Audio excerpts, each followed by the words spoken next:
کا اگلا سوال ہے کہ آج کل یوٹیوب پر مشہور عالمی شہرت یافتہ مبلغہ ڈاکٹر فرحت ہاشمی صاحبہ کی عجیب و غریب ویڈیوز جو سیکس سے متعلق عنوانات پر مشتمل ہیں خوب اپلوڈ ہو رہی ہیں۔ کیا اسلام میں ایسے موضوعات کی اس طریقے سے بیہودہ قسم کے تھمبنیل بنا کر تشہیر کرنا دین کی خدمت ہے؟ پلیز رہنمائی فرما دیں، شکریہ۔ کوئی خدمت نہیں ہے۔ سب سے پہلے میں کلیئر کر دوں کہ ڈاکٹر فرحت ہاشمی صاحبہ جو ہیں، میں انہیں ون مین آرمی سمجھتا ہوں۔ مولانا مودودی رحمہ اللہ تعالیٰ کی دو زندہ کرامتیں قیامت تک کے لیے ہیں، نمبر 1 ڈاکٹر اسرار اور نمبر 2 ڈاکٹر فرحت ہاشمی، کیونکہ ان کے جو والد تھے ڈاکٹر فرحت ہاشمی کے، وہ جماعت اسلامی کے سرگودا کے امیر تھے، یہ انہوں نے ان کی تربیت کی، اور ڈاکٹر اسرار صاحب تو ڈائریکٹ شاگرد تھے، اور دونوں نے قرآن کے حوالے سے بہت خدمت کی ہے۔ اور ڈاکٹر صاحب تو فوت ہو چکے رحمہ اللہ تعالیٰ، ڈاکٹر فرحت ہاشمی زندہ ہیں، اور میں یہ ان کی سٹوڈنٹس جو ہیں، کیونکہ ان کی کئی سٹوڈنٹس جو ہیں ہماری ویڈیوز کے ساتھ بھی ایفیلیٹڈ ہیں اس اعتبار سے، تو میں یعنی ان سے بھی ریکویسٹ کروں گا کہ خدا کے لیے آپ اپنی ٹیچر کا جو یہ مذاق بنوا رہی ہیں اس وقت، اور جس قسم کی ان کی اگر وہ ویڈیوز ایک نجی محفل میں تھیں اور وہ عجیب و غریب ٹاپک سے ریلیٹڈ تھیں، وہ یہ نہیں تھی کہ اس کو آپ یوٹیوب کے اوپر چڑھا دیں۔ میں یہ نہیں کہتا کہ سیکس کے اوپر ڈسکشن کرنا حرام ہے۔ میں نے ایک لیکچر ریکارڈ کرایا ہے مسئلہ 155 سیکس کے اوپر، اس کے 2 کلپ ہیں، ٹوٹل 2 کلپ جو اپلوڈڈ ہیں یوٹیوب کے اوپر، اور اس کے بعد میں نے چیپٹر کلوز کر دیا، اور اس میں بھی یہ والی باتیں عجیب و غریب تھم نیل، میں نے یہ ویڈیوز دیکھی نہیں ہے، مجھے غصہ ہی اتنا آیا، لیکن تھم نیل کے اوپر جو کچھ لکھا ہوتا ہے یہ تو مطلب کئی شادی شدہ لوگوں کے ذہن میں بھی یہ باتیں نہیں آتی ہیں۔ تو یہ جو ویڈیوز ہیں ان کے اندر جو تھم نیلز جس قسم کے چڑھائے ہوئے ہیں لوگوں نے، اس کے اندر جو کچھ ہے نا، اللہ معافی دے، میں نے تو نہیں دیکھا، لیکن اس کی جو اردو لکھی ہوئی ہے نا، وہی مجبور کرتی ہے کہ یار اس کو ہاتھ نہ ڈالا جائے۔ پھر مجھے تھا کہ شاید تھم نیل غلط ہو، اندر بات ٹھیک ہو، کوئی مہذب انداز میں ہوئی ہو، یا ٹاپک اس طریقے سے نہ ہو، لیکن جن لوگوں نے دیکھا ہے میں نے پھر ان سے کنفرم کیا تو انہوں نے کہا نہیں جی اندر تو بہت کچھ ہی بیان ہوا ہے، اس میں ڈاکٹر صاحبہ کا کوئی قصور نہیں ہے، انہوں نے ایک نجی محفل میں کیا۔ اور آپ کو یہ میں بتاؤں، یہ جو آپ کو ویڈیوز دکھا رہے ہیں نا، یہ ویڈیوز کسی اور جگہ سے اٹھائی ہوئی ہیں، یہ ان کی آڈیوز ہیں جو چلاتے ہیں۔ اب چونکہ انہوں نے تو کیا ہوا نقاب، ہونٹ ہلتے نظر نہیں آ رہے، آپ ان کو ذرا گفتگو کبھی اور لیکچر میں بھی سنیں نا، کئی لیکچرز انہوں نے، چونکہ ان کی پرانے ویڈیوز ریکارڈ نہیں ہوتی تھی، وہ پسند نہیں کرتی تھی اس کو، صرف آڈیو ریکارڈنگ کرتی تھی، بعد میں ان کو پتا چلا کہ یہ تو ماڈ ہے۔ اب وہ آپ کو پتہ ہے پردے کی اتنی پابند ہے ماشاءاللہ، وہ اپنی سٹوڈنٹس میں بھی کبھی انہوں نے نقاب نہیں اتارا، ان کی سٹوڈنٹ سے پوچھیں انہوں نے بھی ان کا چہرہ نہیں دیکھا ہوا، اتنی سٹرکٹ ہیں وہ پردے میں۔ تو حالانکہ ابھی وہ ان کی عمر آلموسٹ 65 کے قریب ہے، ایجڈ ہیں، ابھی بھی وہ اس طرح نقاب کر کے آتی ہیں۔ اب وہ بعض ویڈیوز آپ ان کی دیکھیں تو آپ کو ان کے ایکسپریشن سے لگے گا کہ جو وہ بول رہی ہیں نا، ان کے ہاتھ اور وہ سر کے انداز اس کے سپورٹیو نہیں ہے، وہ اس لیے کہ وہ انہوں نے کسی اور چیز کی ویڈیو اٹھائی ہوتی ہے، پیچھے آڈیو فٹ کر دیتے ہیں۔ اس کا فائدہ یہ ہوتا ہے نا، سننے والے کی کنسنٹریشن لوز نہیں ہوتی۔ اگر خالی آڈیو چل رہی ہو، آڈیو ان کی، اور صرف ایک سٹل سی پکچر ہو تو لوگ بور ہو جاتے ہیں۔ اس میں ذرا اٹینٹو بندہ بیٹھتا ہے کہ سامنے بیٹھا ہوا ہے۔ ڈاکٹر اسرار کی اب آڈیو اور ویڈیو میں کتنا فرق ہے۔ طارق جمیل صاحب کا آپ ایکسپریشنز دیکھیں بولنے کے، اس کو آڈیو میں لے جائیں اور ویڈیو میں دیکھیں، آپ کو فرق نظر آئے گا، ٹھیک ہے؟ تو کیونکہ یہ باڈی لینگویج بڑا اثر دکھاتی ہے، تو وہ کئی ان کی آڈیوز پرانی ہیں جو ان کی ویڈیوز کے ساتھ صرف وہ ایک ڈبنگ کے طور پر وہ سامنے پریزنٹ کر دیتے ہیں۔ جو کوئی نجی پروگرام تھا، وہ صرف وہ کیسٹیں ریکارڈ جب ہوئی تھی، وہ صرف فیمیلز کو دینے کے لیے تھی جو بالغاں ہیں، جن کے ساتھ ریلیٹڈ ہے، اس کے لیے نہیں تھی کہ یوٹیوب پہ چڑھا کے تو اس طرح ایک یعنی طوفان کھڑا کر دیا جاتا۔ اور ابھی بھی یہ آپ دیکھیں ان کی ویڈیوز ان کے آفیشیل چینل سے نہیں چڑھ رہی ہیں، یہ ان کی سٹوڈنٹس نے جو کمائی کے لیے چینل بنائے ہوئے ہیں، اس لیے کہ ان کو مونیٹائز کیا ہوا ہے، اور مونیٹائزیشن بھی بےہودگی والی مونیٹائزیشن ہے، اس کے اوپر ویڈیو اشتہارات بھی انہوں نے لگائے ہوئے ہیں کمائی کے لیے۔ این ممکن ہے یہ ان کے سٹوڈنٹ نہ بھی ہو، کوئی اور ہو۔ اس میں اب آفیشلی جو ان کا یوٹیوب کا چینل ہے نا، جو ان کے نام کے اوپر رجسٹرڈ ہے، ویریفائڈ ہے، اس کے تھرو یہ یوٹیوب کو کمپلین کر کے اس قسم کے جو ویڈیو والے چینلز ہیں ان کو کاپی رائٹ کلیم کر سکتی ہیں. یہ ان کی سوشل میڈیا کی ٹیم کی ذمہ داری ہے. پہلے وارننگ دے، میں نہیں کہتا کہ بھئی یہ والی اتار دو دوسری والی چڑھاؤ.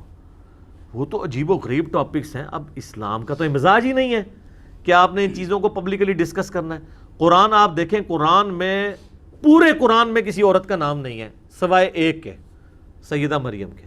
اور ان کا نام بھی ان کی وجہ سے نہیں آیا، ان کے بیٹے عیسی ابن مریم، کیونکہ ان کے اوپر تہمت لگی تھی. حضرت عیسیٰ علیہ السلام کی پیدائش ایک معجزانہ پیدائش تھی. اللہ تعالیٰ نے اس کو اللہ نے نشانی کے طور پہ دنیا میں بھیجا. عیسیٰ اور ان کی والدہ کو نشانی بنایا معجزانہ طور پہ ان کی پیدائش کی وجہ سے. تو اس کی وجہ سے ان کا نام لینا پڑا مجبوراً. باقی پورے قرآن کے اندر عورت کا نام بھی نہیں ہے. ہمیشہ آئے گا امرات لوط، امرات نوح، نوح کی عورت، لوط کی عورت. تخت بلقیس کا واقعہ آیا ہے، کہیں بلقیس کا نام نہیں آیا. ایک عورت جو ان پہ حکمرانی کرتی تھی. کوئی، یعنی قرآن حکیم پورے میں آپ کو سیدہ مریم کے سوا کسی کا نام نہیں ملے گا. ایک مزاج ہے قرآن کا. ایون میاں بیوی کے ریلیشن شپ کا بھی ذکر آیا، وہ بھی اتنے کنٹرول الفاظ کے اندر کہ ایک عام آدمی تو ویسے ہی اس میں سے گزر جائے، تاکہ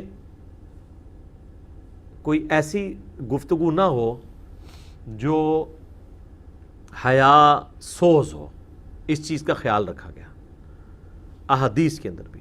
باقی رہ گئے واقعات یا کمزور روایتیں، ان کی ذمہ داری تو نہیں ہے. اور اگر کوئی سمجھتا ہے کہ یہ کوئی دین کی خدمت ہے اس طرح کے ٹاپکس کو ڈسکس کرنا، یہ جن لوگوں سے ریلیٹڈ ٹاپکس ہیں نا، وہ ان کے لیے کتابیں اویلیبل ہیں، وہ پڑھ لیں گے. موٹی سی بات کریں. آپ اتنی باریکیاں اس لیول کی ڈسکس کر کے ان کو نیٹ کے اوپر چڑھانا، یہ بہت زیادہ ظلم ہے. اس کی وجہ سے ڈاکٹر فرحت ہاشمی جو ہیں ان کو بھی لوگ گالم گلوچ کر رہے ہیں. کئی لوگوں نے ان کے خلاف بھی کلپ چڑھائے ہوئے ہیں کہ یہ عورت جو ہے وہ قرآن کا نام لے کے کھڑی ہوئی تھی اور اب یہ کیا کر رہی ہیں. حالانکہ اس میں ان کا قصور نہیں ہے. اس عورت نے تو قربانی دی ہے. آلموسٹ 1992 میں یہ اسلامی یونیورسٹی میں اسلامک ڈپارٹمنٹ کی ہیڈ تھی. پی ایچ ڈی کی ہوئی ہے. ان کا فائنل ایئر کا تھیسس جو ہے وہ شیخ ناصر الدین البانی کے پاس ہے. محدث اعظم سعودیہ کے جو رہے، پھر وہاں سے بھی نکال دیے گئے تھے. بھل وہ بہت بڑے عالم دین ہیں. آج بھی ام القریٰ کے اندر مدینہ یونیورسٹی میں ان کے اسٹوڈنٹس ہیں. تو اتنے بڑے عالم دین کی یہ اسٹوڈنٹ ہیں. 1992 میں انہوں نے اپنی پوسٹ ریزائن کر دی کہ بھئی یہاں آئی تھی بڑے شوق سے کہ میں اسلامی یونیورسٹی میں کوئی دین کا کام کروں گی، لیکن ان کو اندازہ ہوا کہ یہ دین کا کام اس طریقے سے نہیں ہوتا. تو انہوں نے پھر اپنا سیٹ اپ بنایا. پھر اللہ نے مدد کر دی کہ ان کی ایک اسٹوڈنٹ تھی جو ہمارے ایکس پریزیڈنٹ تھے فاروق لغاری، ان کی وہ وائف ان کی اسٹوڈنٹ تھی. ان کی وجہ سے انہیں جو ہے نا وہ H11 کے اندر ایک پلاٹ مل گیا سرکاری.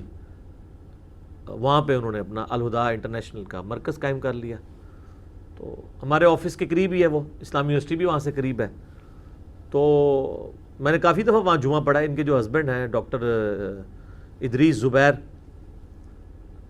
یا زبیر ادریس، آگے پیچھے ہو سکتا ہے، یہ دونوں نام ان کے نام کے اندر آتے ہیں. تو بڑے ڈیسنٹ آدمی ہیں. ان سے بھی میری ملاقات ہے. اپنی گزارشات ان کے سامنے میں رکھتا بھی رہتا ہوں. بڑی محبت کرتے ہیں. تو یہ بھی مطلب چیزیں اب ان کے اسٹوڈنٹس کو دیکھنی چاہیے کہ وہ یہ کیا کر رہی ہیں. اس وقت اپنے استاد کو بدنام کر رہی ہیں. میں ڈاکٹر فرحت ہاشمی نے تو یہ نہیں کہا کہ اس طریقے سے اس کو نیٹ پہ پھیلا دیا جائے. ہاں اگر ان کے آفیشیل چینل پہ یہ ہو رہا ہوتا تو میں کہتا کہ ان کی مرضی سے ہو رہا ہے. اب بعض اوقات لوگ اس چیز سے واقف بھی نہیں ہوتے جو سوشل میڈیا کو نہیں دیکھتے. طارق جمیل صاحب کے کئی ایک کلپس عجیب بیہودہ قسم کے تھم نیلز کے ساتھ اپلوڈ کیے گئے. بعض اشتعال انگیز بھی تھے. ایک کلپ کسی نے اپلوڈ کیا ہوا طارق جمیل اور انجینئر محمد علی مرزا کا مناظرہ. اب نہ مجھے اس بات کا پتہ ہے نہ طارق جمیل صاحب کو پتہ ہے. تو اس میں میرا خیال ہے اب علماء کو یہ بھی دیکھنے کی ضرورت ہے کہ اگر وہ یوٹیوب کے اوپر اپنے آپ کو پریزنٹ کر رہے ہیں نا تو وہ پھر یوٹیوب کی ایکٹیویٹیز پہ نظر بھی رکھیں. میں نے تو رکھی ہوئی ہے نظر, مجھے اگر کہیں سے پتہ چل جائے تو میں پھر اس چیز کو فوراً ریکٹیفائی کرتا ہوں. طارق جمیل صاحب کو میں نے کئی چیزیں ان کے حوالے سے ہائی لائٹ کی, انہوں نے بھی ریکٹیفائی کیا. ان کو بعض اوقات نہیں پتہ تھا کہ اچھا یہ ہو رہا ہے میرے ساتھ, میرے نام پہ یہ کر رہے ہیں, تو وہ اس کو ریکٹیفائی کر لیتے ہیں. اس طرح ڈاکٹر فرحت ہاشمی تک بھی یہ ویڈیو ان کے اسٹوڈنٹس تک پہنچے, جو بھی ان تک پہنچا دے کہ جی یہ اپنے اس ایٹیچیوڈ کو جو آپ کی اسٹوڈنٹس کر رہی ہیں نا ان کی اوپر گرفت کریں اور یہ فوراً سے پہلے ان ویڈیوز کو ڈیلیٹ کریں. کوئی ضرورت ہی نہیں ہے, یہ کوئی دین کی خدمت نہیں ہے کہ آپ پھر ایک ہی طرح کے سیکس سے ریلیٹڈ عنوانات کے اوپر بے شمار ویڈیو, یعنی اگر تو ہونا موضوع بدل کے ہو, ایک ہی لکیر پیٹی جا رہی ہے مختلف انداز کے ساتھ, تو اس سے تو پھر دیندار لوگ یعنی جو ہے وہ بدنام ہی ہوں گے نا, اور لوگ یہی کہیں گے کہ دین جو ہے وہ انہی چیزوں کے گرد گھومنے کا نام ہے. حالانکہ اسلام کا ایک سیکس ڈسپلن ہے. قرآن میں اللہ تعالیٰ فرما رہا ہے کہ عورت کی زیور کی چھنکار باہر نہ سنائی دے. تو اس مزاج کے اندر عورتوں سے ریلیٹڈ اس لیول کی گفتگو کیا اللہ تعالیٰ چاہے گا کہ وہ گھر سے باہر کیا یوٹیوب کے اوپر پوری دنیا میں پہنچ جائے؟ مزاج میں نہیں بیٹھتی. لیکن آپ اجتہاد بھی کریں تو اجتہاد میں نہیں بیٹھتی چیز. ایون آپ دیکھیں قرآن پاک میں نبی علیہ السلام کی بیویوں کو کہا گیا کہ آپ نے بھی پردے میں گفتگو کرنی ہے سورۃ الاحزاب میں, اور لجاجت کے ساتھ گفتگو نہیں کرنی کہ کوئی بدنیتی کے ساتھ آیا ہے تو اس کے دل جو ہے وہ برائی کی طرف آمادہ ہو, دل کا روگ جو ہے وہ ایگزیکیوٹ ہو جائے. حالانکہ جو باہر آیا ہوگا حضور کا صحابی ہے نا, وہ اپنے نبی کی بیوی کو ماں کی حیثیت سے ہی دیکھ رہا ہے نا, النبی اولیٰ بالمؤمنین من انفسہم وازواجہم امہاتہم. اس کے باوجود کہا جا رہا ہے کہ ماں تو ضرور ہے لیکن ہے نا محرم ہے. وہ خیال رکھنا ہے.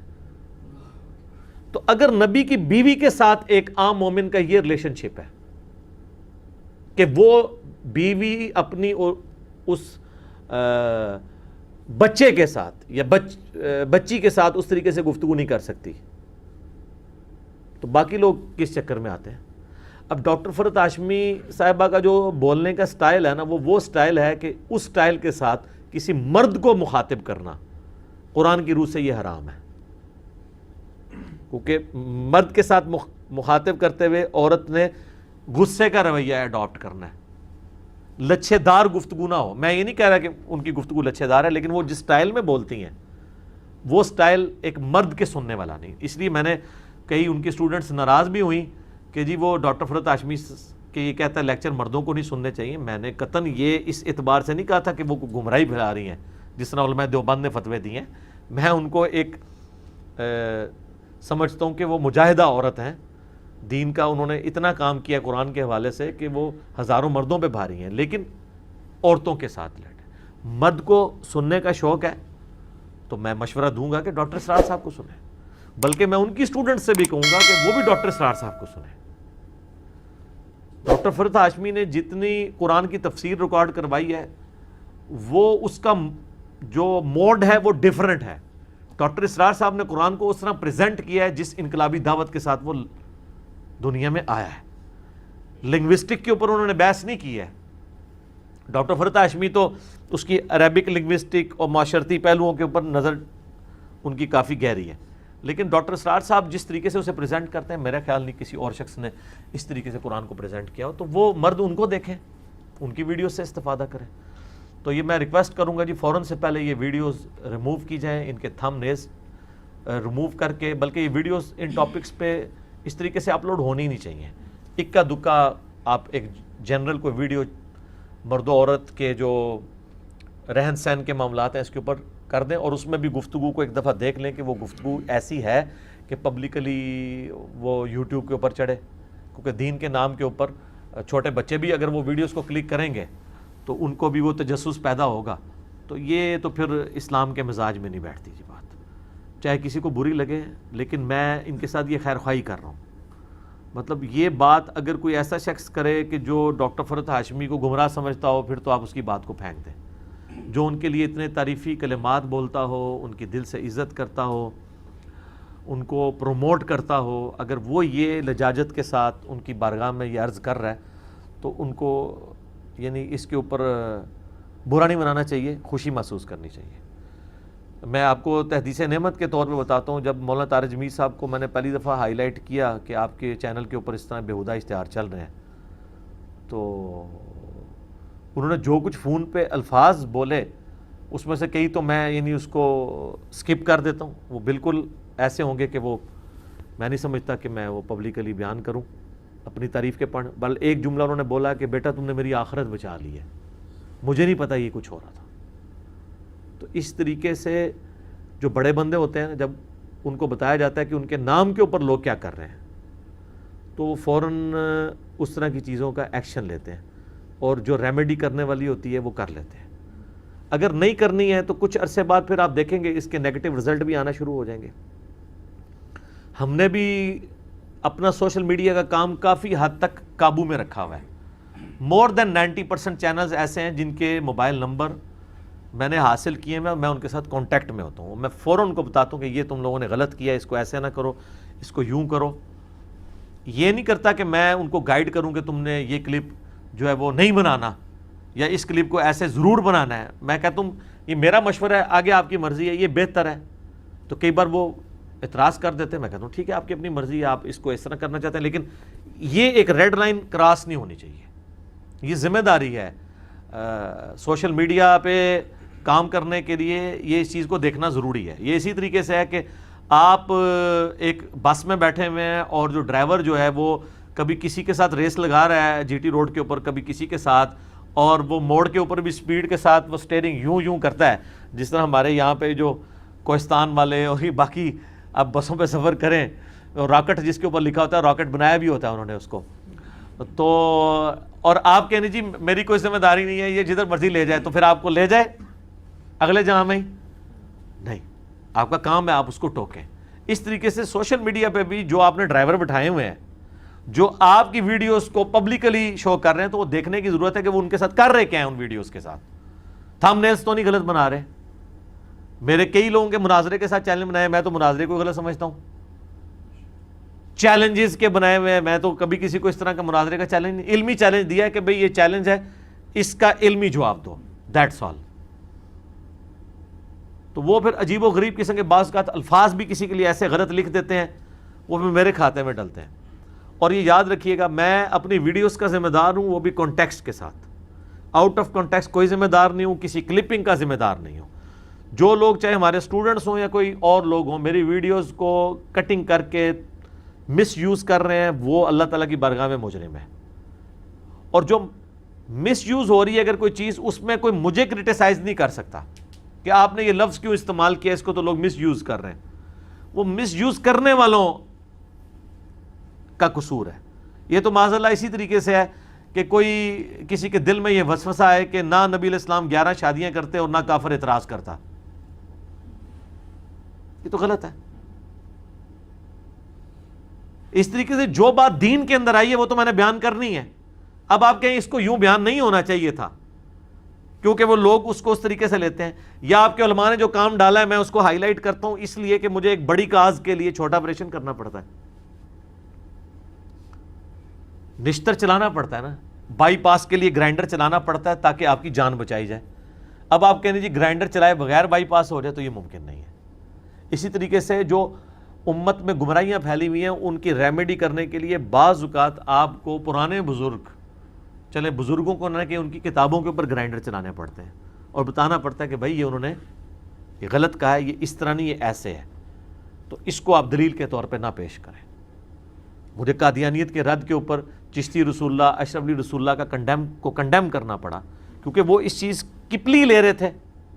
یہ کہتے ہیں جی آپ ہمیں بدنام کر رہے ہیں، تو میں ان کو بار بار کہتا ہوں کہ آپ بدنامی ختم کریں، فوراً سے پہلے کتابوں سے نکال دیں یا ایک ویڈیو بنا دیں کہ آفیشیلی ہم دستبردار ہوتے ہیں، اگلے دن نہیں اسی وقت ہی میں اپنی والی ویڈیو ڈیلیٹ کرا دوں گا۔ آپ کو میری ویڈیو سے تکلیف ہے آپ کریں اور آپ کی ویڈیو چڑھا دوں گا۔ ہاں یہ نہیں ہے کہ آپ بند کمرے میں رجوع کریں گے، نہ، وہ ویڈیو پھر چڑھے گی، اور جب وہ ویڈیو چڑھے گی تو اگر جو میری اپنی ویڈیو نے مجھے جو نفع دیا اس سے 1000 گنا مجھے اس ویڈیو سے نفع ملے گا، لوگ کہیں کہ لو جی انجینئر صاحب کا مقدمہ قبول ہو گیا ہے۔ الٹیمیٹلی انہوں نے بھی جو ہے وہ فتح مکہ کے بعد معافی مانگ کے سی لیکن حق بات قبول کر لی ہے، تو اب ان کے اوپر وہ چیز بولی جا سکتی ہے، تو یہ اس لیے بھی نہیں کر رہے ہوتے، پتہ ان کو بھی ہوتا ہے کہ یہ بات غلط ہے۔ تو آؤٹ آف کانٹیکسٹ بعض اوقات کوئی مزاج میں نے جملہ ایسا بولا ہے، اس کو اس طریقے سے اس کے کانٹیکسٹ میں دیکھنا چاہیے۔ آپ کسی کو کے اوپر فتویٰ لگانے کے لیے یہ چیز اچھا اپنے بارے میں بڑے احتیاط کر رہے ہوتے ہیں۔ بار شریعت میں انہوں نے شروع میں لکھا ہے کہ اگر کسی کے جملے میں 99 مطلب کفر کے نکلتے ہوں اور ایک اسلام کا، تو مفتی پہ واجب ہے کہ وہ اس ایک کے اوپر فتویٰ دے کے اس کو بچا لے، اور یہاں کسی کی بات میں 100 کے مطلب بھی اگر صحیح نکل رہے ہوں نا تو پھر بھی کفر کا فتویٰ لگا دیتے ہیں۔ یہ ان کا کرائٹیریا ہوتا ہے۔ تو چیز کو دیکھنا چاہیے کس کانٹیکسٹ میں بات ہو رہی ہے، وہ بات آپ کی اپنی ہے یا کسی کی ہے، اس کو کس طریقے سے پریزنٹ کیا جا رہا ہے۔ بل اس میں پھر بھی اگر آفیشیل چینل سے کوئی ہو رہا ہے تو وہ ذمہ دار ہے، دوسرے جو کر رہے ہیں ان کے اوپر تو پھر سائبر کرائم کا مقدمہ ہی کرنا چاہیے، ڈاکٹر فرحت ہاشمی کو بھی اور مولانا طارق جمیل صاحب کو بھی اور مجھے بھی۔ یہ بات تو ٹھیک ہے، ان کو اس طرح کھلی لگام تو نہیں ان کی چھوڑنی چاہیے۔ ٹھیک ہو گیا جی۔